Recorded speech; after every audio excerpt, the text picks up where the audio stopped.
Assalamualaikum warahmatullahi wabarakatuh kepada semua murid-murid.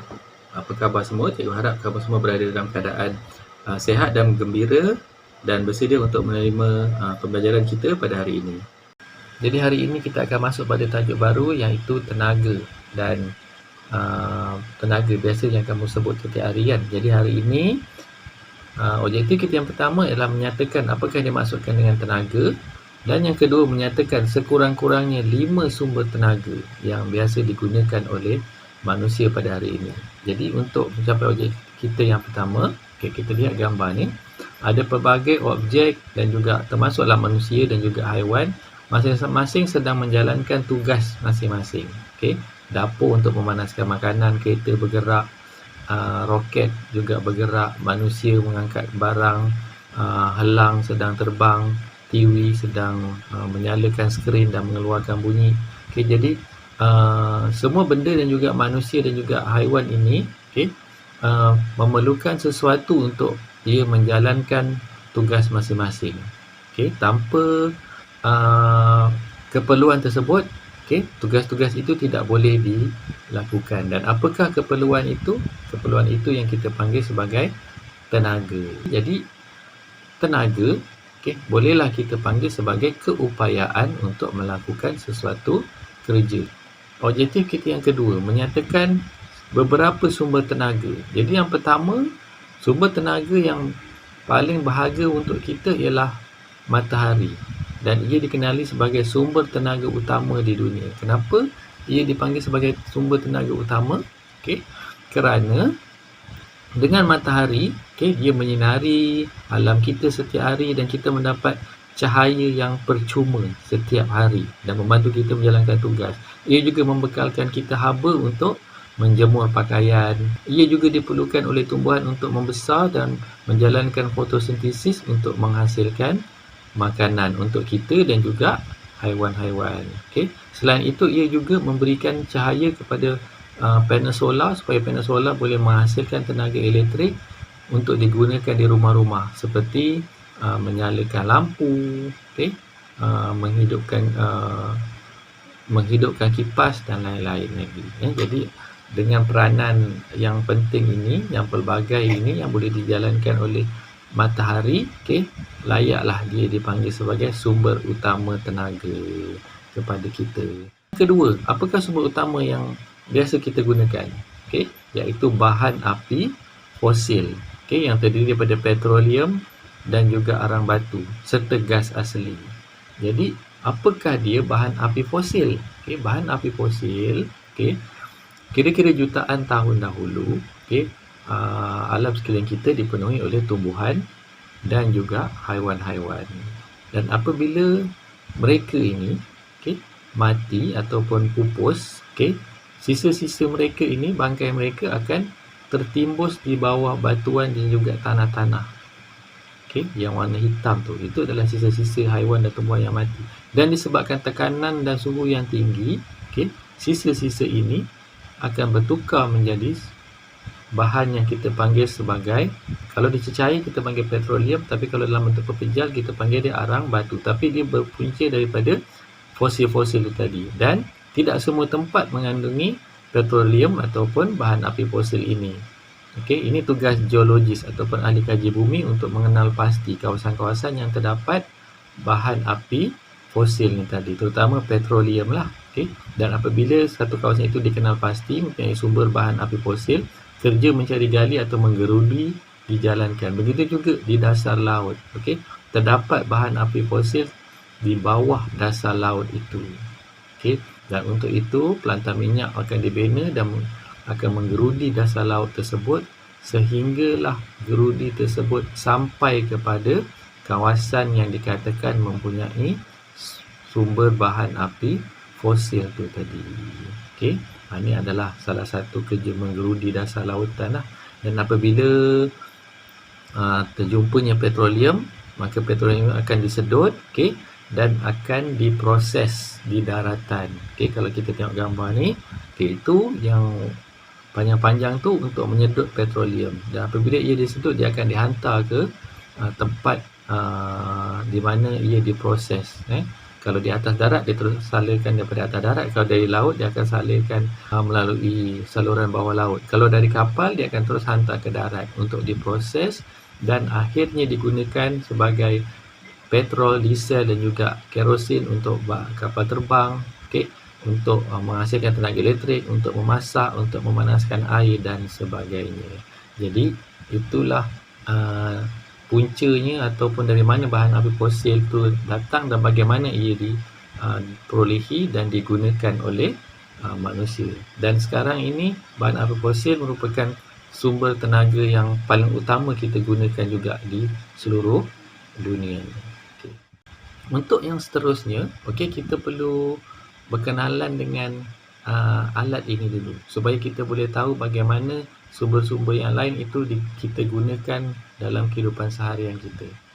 Yang akan cikgu tunjukkan ini adalah sejenis alat yang biasa kita pasang pada basikal. Kita panggil dia sebagai dinamo. Dinamo ini bila tayar tu berputar, ia juga akan turut berputar dan di dalamnya terdapat magnet. Dan apabila magnet itu berputar sambil dikelilingi oleh gelung-gelung dawai, dia akan menghasilkan tenaga elektrik dan tenaga elektrik ini boleh menyalakan lampu terutamanya untuk basikal lah. Jadi untuk kegunaan menghasilkan bekalan elektrik yang lebih besar, dinamo seumpama ini ataupun kita kenali sebagai generator perlu dipasangkan dengan kipas ataupun turbin untuk digerakkan oleh sumber-sumber yang akan kita lihat sebentar nanti. Jadi ini alat yang penting supaya sumber-sumber yang ada nanti boleh kita gunakan untuk menghasilkan tenaga elektrik. Jadi kita tengok yang pertama. Yang pertama angin. Kalau kita tengok kat sini, ini ada kincir angin. Kincir angin ini apabila berputar, dia akan menggerakkan tadi yang kita panggil sebagai generator tu tadi. Jadi angin itu sebagai sumber utama, sebagai sumber tenaga, dia akan memutarkan turbine tu dan dia akan memutarkan shaft sebelah dalam kincir angin ini, dan akan disambung pula pada gear supaya putaran itu akan menjadi lebih laju. Dan pada gear yang kecil ini akan bersambung pula kepada generator untuk menghasilkan tenaga elektrik. Macam tadi jugalah yang kita nampak pada dinamo, tapi ini kita dah panggil generator sebab dia lebih besar. Dan beberapa kincir angin diperlukan untuk menghasilkan tenaga elektrik yang lebih banyak untuk dibekalkan ke rumah dan juga bangunan-bangunan lain. Dan angin juga digunakan pada zaman dahulu untuk menggerakkan kapal, menggerakkan kincir untuk mengepam air, macam mana kita lihat sekarang, dan juga menggerakkan kincir angin untuk mengisar biji-bijirin. Biji-bijirin yang biasanya kita terdapat di Belanda lah, di negara Belanda banyak kalau kita nampak kincir angin ini. Ini adalah beberapa peralatan atau binaan yang menggunakan sumber angin juga. Tapi buat masa sekarang ini, angin lebih banyak digunakan untuk menghasilkan tenaga elektrik macam mana yang kita nampak dalam video tu tadi. Jadi ini sumber kita yang ketiga, iaitu angin. Sumber kita yang keempat ialah ombak. Hampir serupa juga dengan angin tadi. Digunakan peralatan yang sama, cuma yang kali ini alat ini diletak di dalam laut kerana dia perlu digerakkan oleh ombak. Apabila ombak menggerakkan kipas ini akan memutarkan generator yang terdapat di dalamnya dan menghasilkan tenaga elektrik. Jadi sumber kita yang keempat ialah ombak. Yang kelima, kita gunakan air. Kalau tadi ombak, kita gunakan pergerakan air. Yang ini kita gunakan tenaga juga dari air, tetapi kita gunakan empangan jana kuasa hidroelektrik. Ini untuk kawasan bukan di lautan lah, yang tidak mempunyai ombak. Jadi bagaimana ia menghasilkan tenaga elektrik? Jadi air yang diempang akan menjadi penuh dan apabila disalurkan ke bahagian bawah, dia akan mengalir dengan begitu deras dan kuat sekali. Macam mana yang kita nampak dalam video ini. Dan apabila sampai ke bawah, dia akan menggerakkan turbin dan turbin itu akan menggerakkan generator. Dan akhirnya generator ini akan menghasilkan tenaga elektrik yang cukup besar. Jadi tenaga elektrik ini akan dihantar juga ke rumah-rumah, ke hospital, dan juga di tempat-tempat lain yang memerlukan tenaga elektrik. Jadi sumber kita yang kelima ialah air, tetapi dia menggunakan peralatan yang sama, iaitu generator itu tadi. Kalau kita melihat bagaimana sumber tenaga kita yang seterusnya ini memberi kita manfaat, okey, kita lihat dulu model ini. Okey. Model ini juga terdiri daripada alat yang kita panggil sebagai generator itu tadi. Okey. Dia terletak di sebelah kiri video ni, yang mana generator tersebut digerakkan oleh turbin ataupun kipas tadi. Kipas tadi menggerakkan generator dan akhirnya ia menghasilkan elektrik dan menyalakan LED. Tapi ia bukan digerakkan oleh air ataupun ombak ataupun angin, tetapi sebaliknya ia digerakkan oleh steam. Okey, bagaimana kita dapat steam? Kalau kita lihat di bahagian bawah tin ni, di sebelah kanan kita terdapat api. Api itu akan memanaskan tin tu. Di dalam tin ataupun bekas itu terdapat air, dan apabila air itu cukup panas dan mendidih, ia akan menghasilkan steam untuk dia menggerakkan turbin tu tadi. Okey, haba yang keluar daripada moncong tu tadi akan menggerakkan turbin dan hasilnya menghasilkan elektrik. Okey, dengan bantuan generator tu tadi.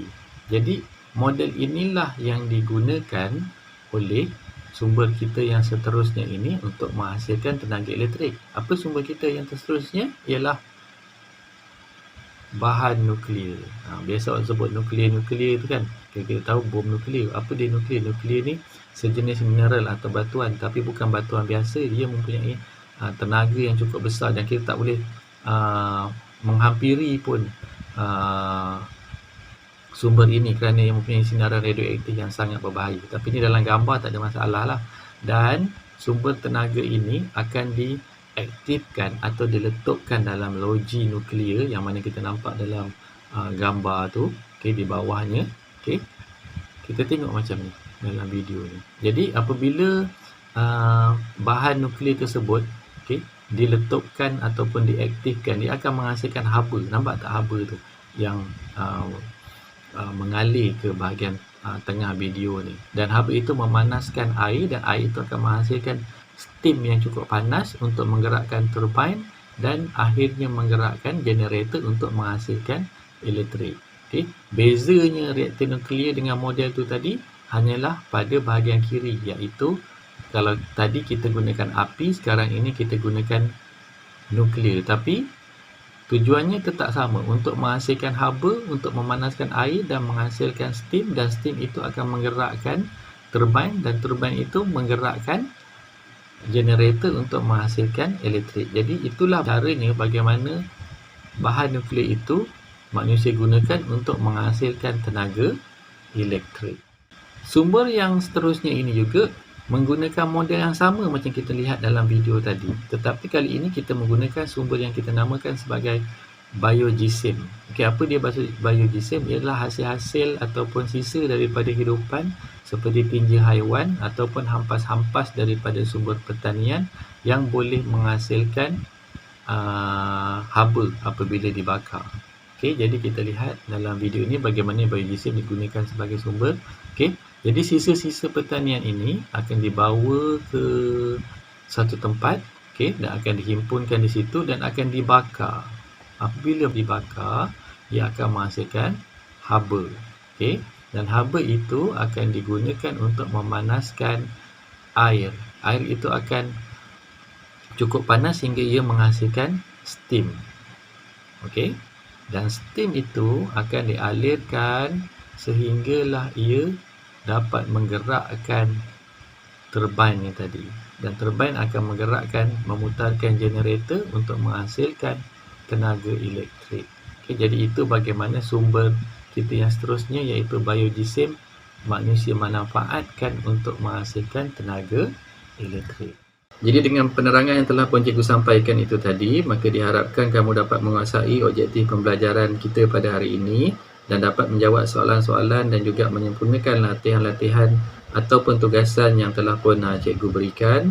Dan untuk itu cikgu ucapkan selamat belajar, jaga diri, jaga kesihatan, patuhi SOP pada setiap masa. Semoga kita akan berjumpa lagi pada sesi PDPR di masa yang akan datang. Assalamualaikum warahmatullahi wabarakatuh dan bye-bye.